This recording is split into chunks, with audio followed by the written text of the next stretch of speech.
Hi friends, எல்லோருக்கும் வணக்கம். எல்லோரும் எப்படி இருக்கீங்க? நல்லா இருக்கீங்களா? இன்றைக்கி அந்த கதையோட அடுத்த பகுதி தான் பார்க்க போகிறோம். அதுக்கு முன்னாடி நீங்கள் செய்ய வேண்டிய விஷயம் என்ன அப்படின்னு கேட்டிங்கன்னா, மறக்காமல் நம்ம இந்த சேனலை சப்ஸ்கிரைப் பண்ணிக்கோங்க. கீழே இருக்க பெல் பட்டனையும் கிளிக் பண்ணுங்கள். அப்போ தான் நான் போகிற வீடியோஸ் எல்லாமே உடனுக்குடனே உங்களுக்கு நோட்டிஃபிகேஷன்ஸ் வரும். ஸோ மறக்காமல் சேனலை சப்ஸ்கிரைப் பண்ணிவிட்டு வீடியோ பாருங்கள் ஃப்ரெண்ட்ஸ். வாங்க வீடியோக்குள்ளே போகலாம்.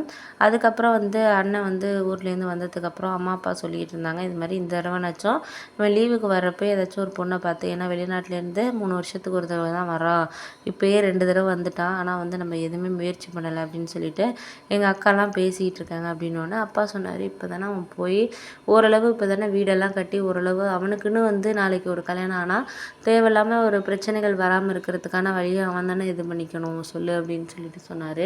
என்னால் முடிஞ்ச வரைக்கும் நான் அந்த பசங்களை 2 பேரையுமே படிக்க வச்சிட்டேன். அதுக்கப்புறம் அவனுங்க தான் ஒரு வீடு வாசல் கட்டிக்கிறது எல்லாமே அவனுங்க தான் பார்த்துக்கணும். பெரியவனுக்காக இருக்கட்டும், 2வது ஒன்றுக்காக இருக்கட்டும், அவன் தான் அவன் லைஃப்பை பார்த்துக்கணும். இப்போ வெளிநாடு போய் 5 வருஷம் ஆகுது. ஓரளவு வீடு கட்டியாச்சு, கொஞ்சம் இடமும் வாங்கியாச்சு. இனிமேல் 2வது பையனும் அவனும் இப்போ படிப்பு முடிச்சிருவான். அந்த வருஷத்தில் முடிச்சிட்டான்னா அவனும் ஏதாச்சும் வேலையை பார்த்துட்டு அவனுக்குன்னு ஒரு இடம் வாங்கி வீடு கட்டிக்க வேண்டியது தான். நம்மளால் முடிஞ்சது ஒரு வாடகை வீட்டில் இருந்தாலும் நம்மளுக்கு முடிஞ்சது படிக்க வச்சிட்டோம். அதுவே நம்மளால் முடிஞ்ச விஷயம் தானே. அதை எதுக்கு நம்ம தேவையில்லாமல் இது பண்ணிகிட்டு இருக்கணும் அப்படின்னு சொல்லிட்டு எனக்கு புரிய ஆரம்பிச்சிச்சு. சரி, ஓகே, இதுக்கப்புறம் நம்ம நம்ம வீட்டுக்காரர் சொல்கிறதும் கரெக்டு தான் அப்படின்னு சொல்லிட்டு எனக்கு புரிய ஆரம்பிச்சிச்சு.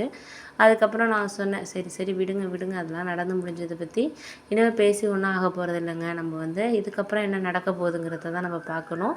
அதனால் நீங்கள் வாங்க, நம்ம போயிட்டு மாப்பிள்ளை வரட்டும், பையன் வரட்டும். நாளைக்கு தானே ஊர்லேருந்து வரான். இப்போ 2 மாதம் லீவில் இருப்பான். அதுக்குள்ளே ஏதாச்சும் ஒரு என்கேஜ்மெண்ட் பண்ணி வச்சா கூட அப்புறம் கூட மேரேஜ் பண்ணிக்கலாங்க நம்ம. அதனால் கொஞ்சம் அக்கா வர சொன்னிச்சு இன்றைக்கி வீட்டுக்கு. ஏதோ பொண்ணு ஜாதகம் யாரோ கொடுத்துருக்காங்களாம், அதை போயிட்டு பார்ப்போம், 2-3 ஜாதகம் வந்திருக்கு அப்படின்னு சொல்லிட்டு சொன்னிச்சு. போயிட்டு பார்த்து ஏதாச்சும் இந்த லீவில் வர்றப்பயே முடிச்சுருவோங்க அப்படின்னோடனே, சரி சரி, அதுவும் நல்லது தான். நம்மளுக்கு சில விஷயங்கள் சரியாக இருக்கும், சில விஷயங்கள் இதாக இருக்காது.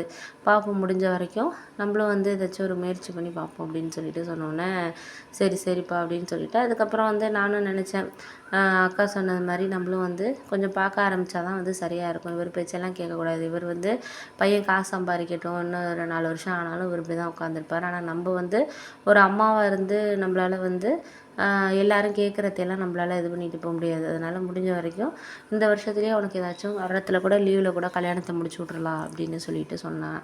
உடனே என் பையன் மறுநாள் வரானா, முன்னாடி நாளே எங்கள் அக்கா வீட்டுக்கு போயிட்டு ஒரு 4-5 ஜாதகம் அக்கா கொடுத்துச்சு. பொண்ணுங்க ஃபோட்டோ எல்லாமே அதில் இருந்துச்சு.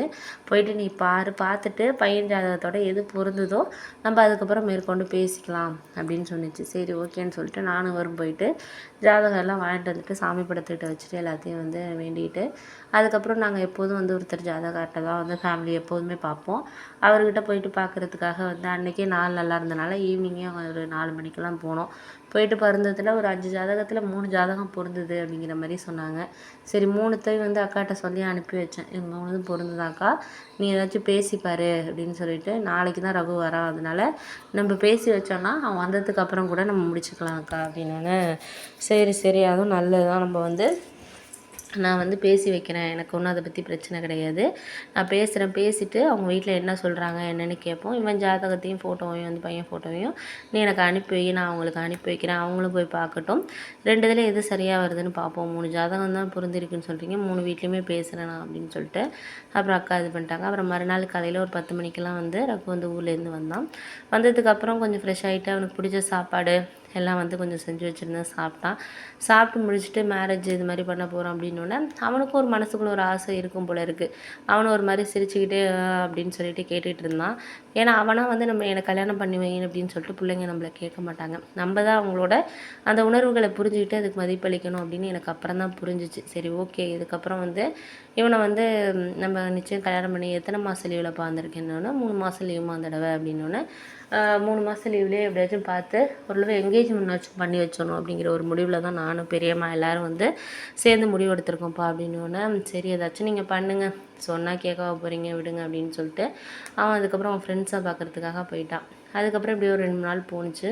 அப்புறம் அக்கா ஃபோன் பண்ணிச்சு, இது மாதிரி 3 வீட்டில் ஒரு வீட்டில் வெளிநாடாக இருந்தால் வேணான்னு சொல்கிறாங்க, மீதி 2 வீட்டில் ஓகேன்னு சொல்லியிருக்காங்க. 2 வீட்லேயும் போய் நம்ம பொண்ணு வீடு பார்ப்போம், எந்த பொண்ணு பிடிச்சிருக்கோ அது ரகுக்கு எது பிடிச்சிருக்கோ அதை நம்ம பேசி முடிக்கலாம் அப்படிங்கிற மாதிரி சொன்னாங்க.